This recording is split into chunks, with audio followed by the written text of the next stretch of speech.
Hello everyone, welcome. Crash here. This is RTA Motorsports. Today we're just going to take a quick few laps in the Toyota Supra, and I'm going to give you my opinions and my thoughts on the Japan car pack from Assetto Corsa.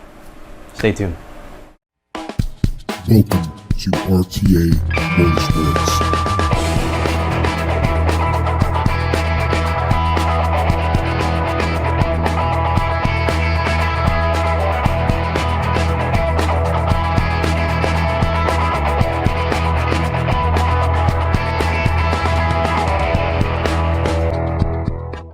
Alright everyone, so we're in the budget burrito right now. We have Dash Meter Pro going, and you can see the list of cars that we have here that we're going to be racing against.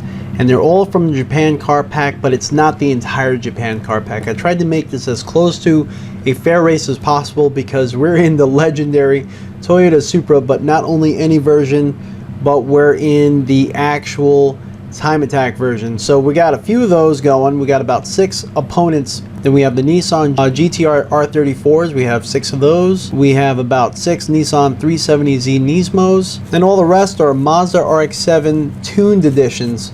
So we're gonna just kind of throw a few laps around the Black Cat County circuit long and just kind of see how we do. You know, I really like using this circuit because there's a lot of like different elevation changes, a lot of hairpins, different tight turns.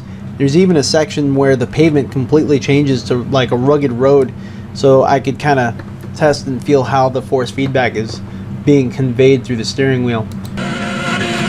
Let's see how we do. Not bad.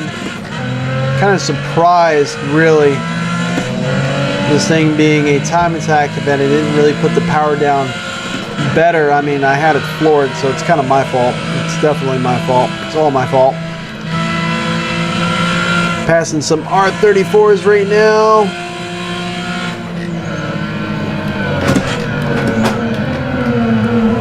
Oh, 3 wide, 3 wide. No one's home under 5,000 RPMs. It just totally forced me to shift down into second gear there just so I could move, which is classic 90s big turbo sports car.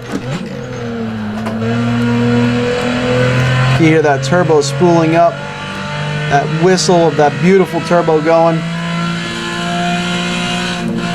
But do gotta say, I don't like how I'm actually, it's not that I don't like, but I'm actually surprised how this car handles for a time attack.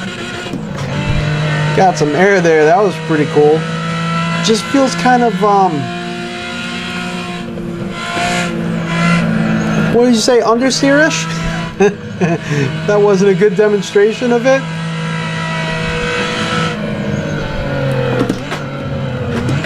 Oh yeah, here we go.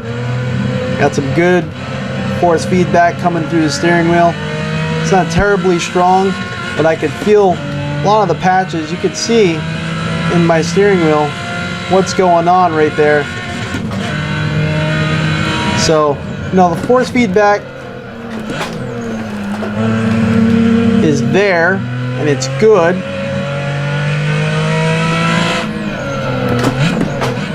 Assetto Corsa always had some good force feedback, so I wasn't too worried. We have the AI difficulty set all the way up, and we're on the Pro. Their brakes seem to be better than mine somehow. That was narrow. Woo!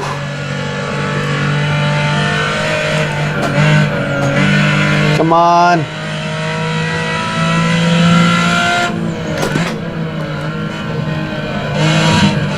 I feel the tuning community could definitely make this car really great. I don't know, I can't shake the feeling that, or the sensation that these are stock tires. That's kind of how the car's behaving, is like I'm on stock tires. Get this floaty feeling on, especially long corners. You get the sensation that the car is almost like at any moment you're either understeering or oversteering. You're not really sure which way it's going. And for a time attack version of the car, I don't know. I would expect the suspension setup to be a little bit more aggressive and a little bit harder handling. Or I should say, better handling. No. Ah! Totally my fault. Understeered and slid right into him.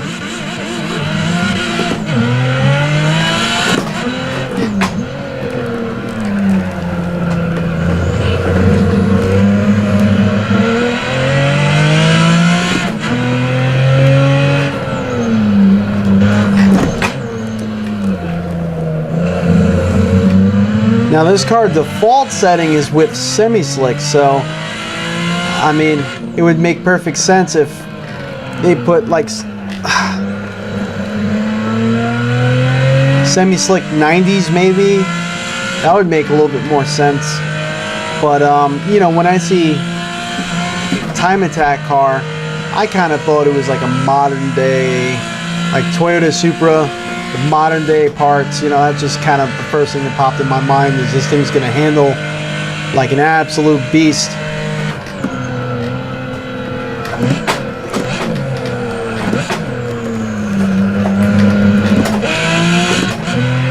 And that's not what's happening. I could deal with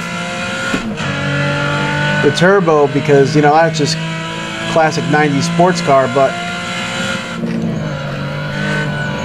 I'm just surprised. Not disappointed because it's still a lot of fun and it really requires your attention, and it's just kind of like, you know, what us sim racers are all about. Something fun to drive on the edge of almost killing yourself, and that's why you're in a sim, so you don't actually kill yourself.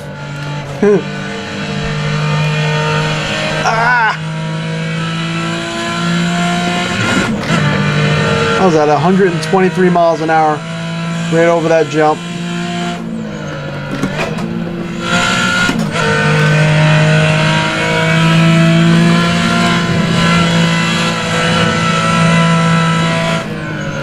I like how in this pack here we have such a wide gamut of vehicles from almost like all walks of life. You have the MX-5.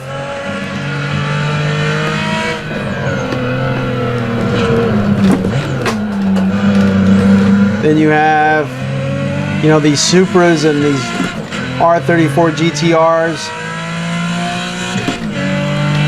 which are just monsters in their own right. They almost shouldn't compare to each other because they're just both almost magical cars with superpowers.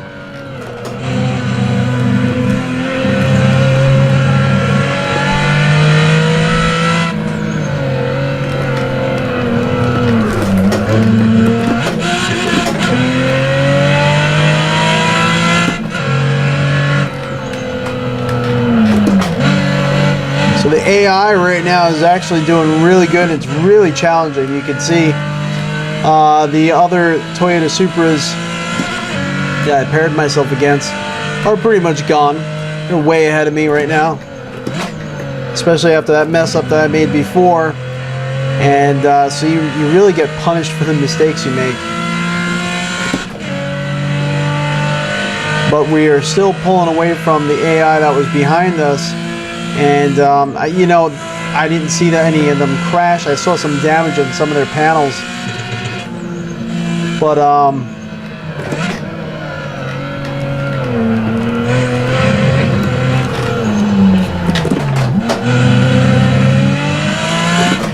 you know, I was expecting that first corner to just be a pile-up fest, especially with, you know, my experiences with racing against AI and Assetto Corsa, but they all handled that turn really well.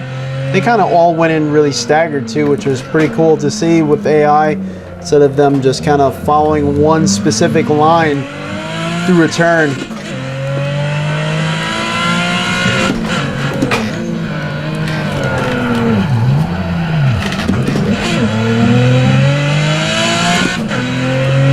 Here comes the finishing line. Let's see how we did. Looks like we're in 7th place. Not the best, but you know what? We started in the back. And what can you expect? So I hope you enjoyed that.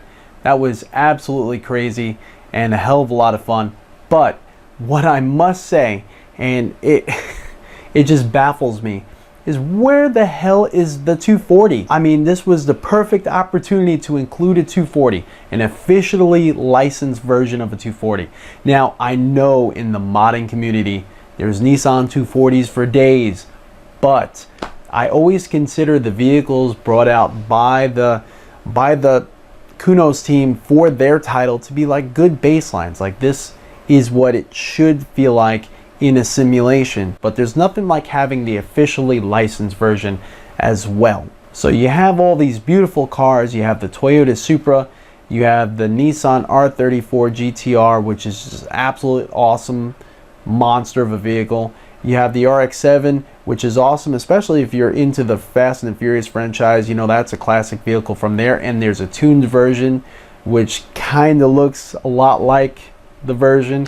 And then of course you have the AE86 and the MX-5, which you can't miss, especially if you're a sim racer and you know anything about iRacing. I think they did an awesome job with this pack. Just I cannot believe they missed the one vehicle that I was kind of hoping for ever since I heard about this pack coming out.